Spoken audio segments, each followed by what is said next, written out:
everyone, welcome to Game Latte. Today I wanted to give a little update as promised on what I think of the PS Vita and basically what I've decided to do if I would decided to buy a tablet or what, because in my last video mini webcast where I was talking about online comics, I was expressing how I was frustrated that comics that you can buy online, mainly from Dark Horse Online, can only be viewed through their browser. And so you can't download them to your hard drive on your PC. You can't put them as a PDF on your ebook or anything like that. And you cannot print them. So it's really annoying, and you do buy those comics, so you do own them, and the fact that they're only available through the website is a little annoying. I mean, we do save money when you buy it digitally because they don't have to print it out, so they're already saving on trees and printing and all that. So I don't really know why they're being so limiting.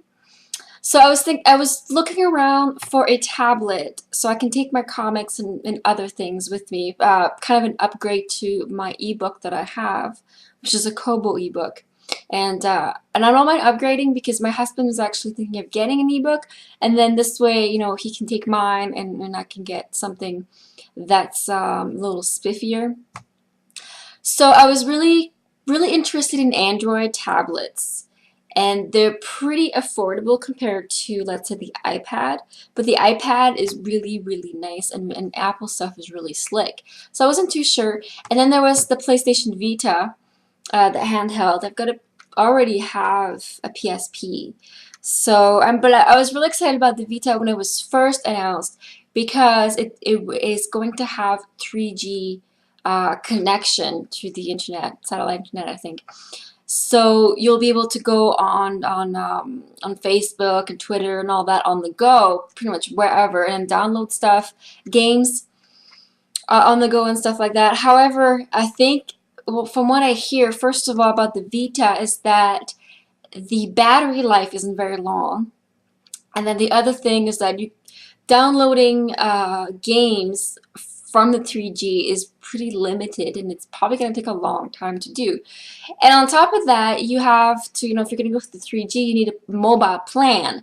And I guess in the US, people aren't very impressed with AT&T, which is who Sony is going with for the Vita.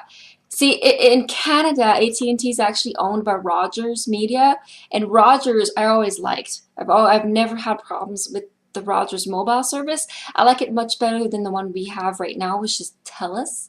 TELUS kind of sucks compared to them.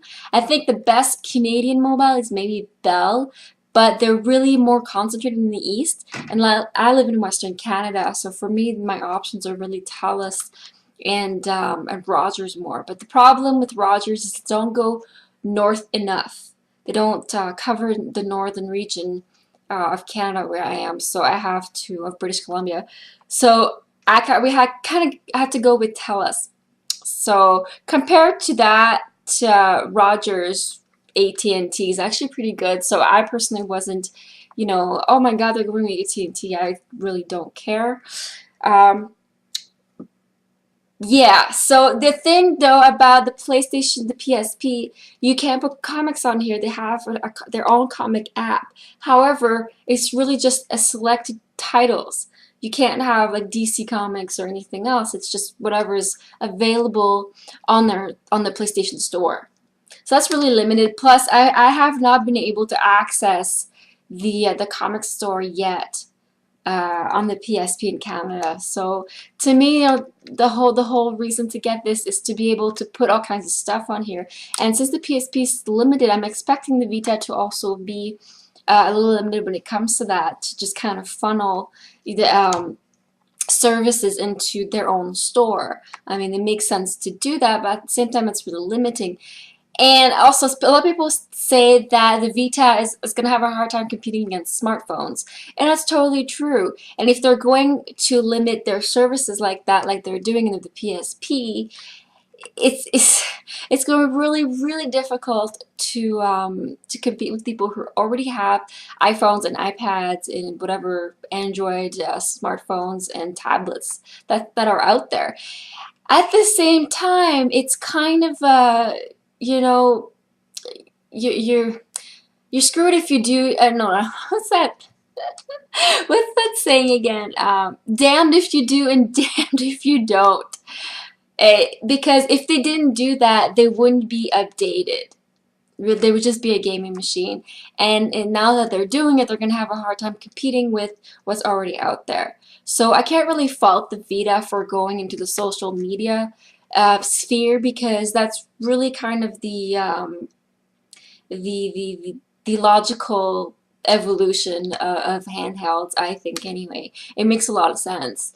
So however, personally, I've decided, because I'm a little not sure about the Vita also, I expect Sony to come out with a slicker, slimmer version in a year or two from now. So I think I'm going to hold out on getting a Vita and maybe get a special collection with special skin or something once the new version comes out in a few years. And for now, since I already have a PSP and I can play, games on that, and I imagine it's going to be supported for at least another year or two, for sure, strongly supported. So I'm not gonna throw away my PSP right away for the Vita. So instead, I decided to go ahead and buy an iPod, and the reason I did it was because, and first of all, I'm not a big Apple fan because I think they're really overpriced for what they give you. A little bit more on that later. Before that, I want to say that what I was looking at before, what really caught my eye when I was looking around on the internet trying to figure out if I wanted not a Kindle, but a tablet or a Kindle or whatever. And the new Amazon tablet that is coming out, the Kindle Fire, is pretty freaking amazing. It's got everything. It's a good competitor against Apple, and their prices are very affordable. It's only $200 for the Fire. So, and that's coming out, I think, in November in the US. However, and that's actually what I wanted to get. I was sold as soon as I seen it. I was like, oh yeah, that's going to be amazing for me. It's perfect. However, it's not available in Canada. And because the service doesn't extend to here, they don't know when it's going to be available or if it's even going to be.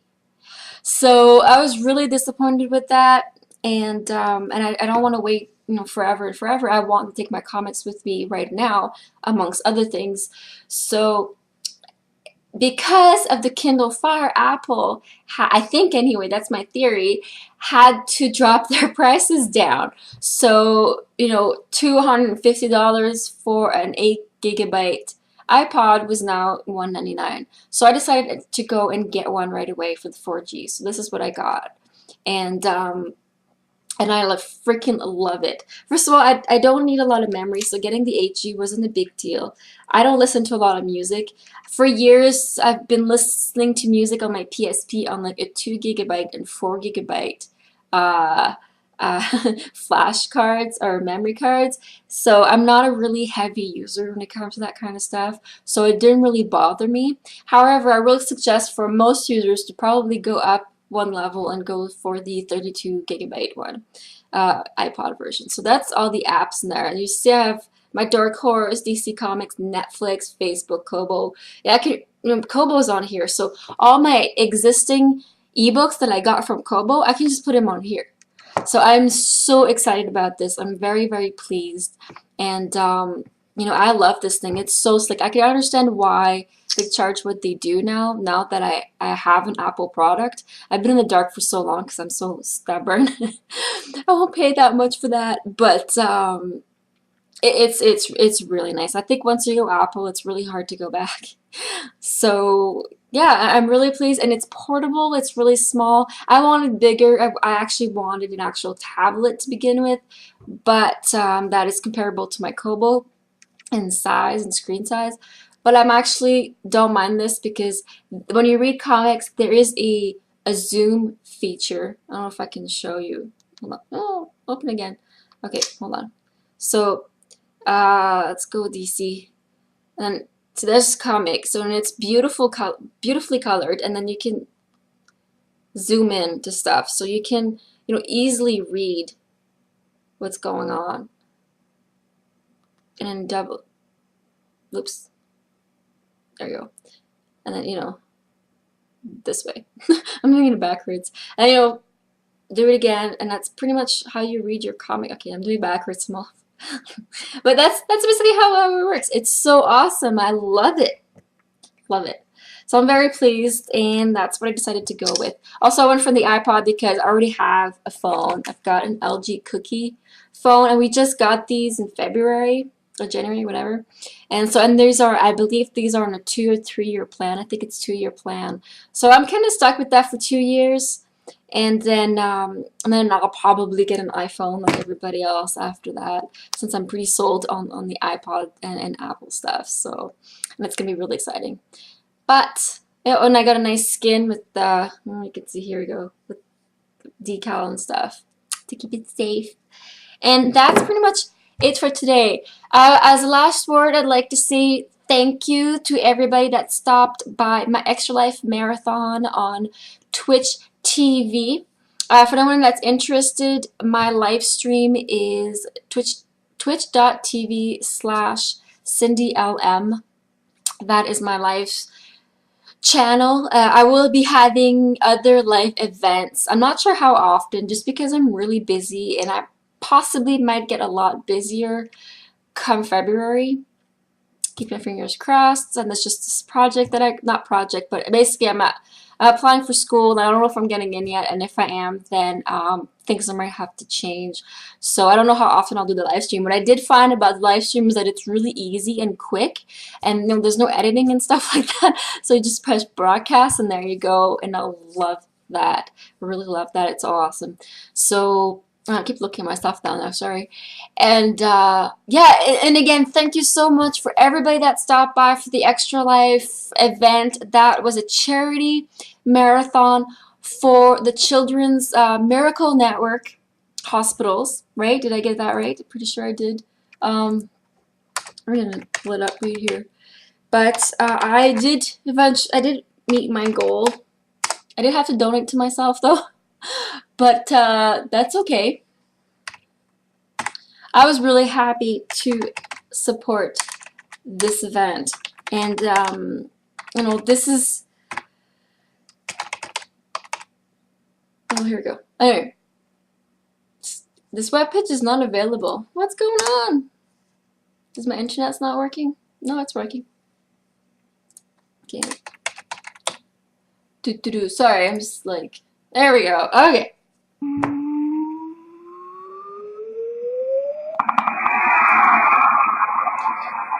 That is the sound of me hitting my goal. Okay. So, I'm taking so long. I'm gonna cut some of this stuff out. So the all the proceeds, all the funds that we raise, every single penny is going to the Children's Miracle Network hospitals. Mine is going to the BC Children's Hospital Foundation. And it is, to help hospitals take care of kids is what this is about. And this kind of stuff affects everybody. This is not just, people who have children or whatever. This is absolutely everyone. I really strongly believe that everybody should get involved in some way or another. So I'm really grateful for everybody that donated, and grateful for everybody that showed up and was supportive and all that. And it was really wonderful, and I had a really good time. And yeah, and I had a hard time selling this because while the charity was going, because I didn't want I want to start crying. I do have a personal anecdote, I do have some experience with the Children's Hospital, and I had a sibling that passed away years ago. He was an infant, but still, this was something that was extremely taxing and a very traumatic experience for my family to go through. And I was always very, very, very thankful and to the hospital that helped our family go through that experience. And even though there's nothing that could be done in this particular case, and in some cases that's true. Still, anything that you can give to make this experience and progression comfortable and as positive an experience as it can be is really, really appreciated. So anyway, that's why I really wanted to go to do this year, and in previous years I've donated because this is something that means a lot to certain people, and you know, we're all a community. We're all we all live. We don't live as individuals. I know that's what society wants us to think, but we really are part of a big bubble, and it's in everyone's interest to help each other out, especially our children, because I don't want to be cheesy or anything, but children really are everybody's future, and it's just not, you know, your children. It's not just people that are genetically connected to you. Is everybody. So anyway, that's what I wanted to say about that. And again, thank you very much to everybody that that came by, supported. I'm gonna have to stop this video. This is why I could talk about it when I was doing the event, because I would have been all weepy and stuff. So again, thanks a lot, and look forward to another game latte. Hopefully I have time this week for another, at least one more video. I do have a lot of topics I want to talk about that I've been writing down. So hopefully we'll see you very soon. Bye.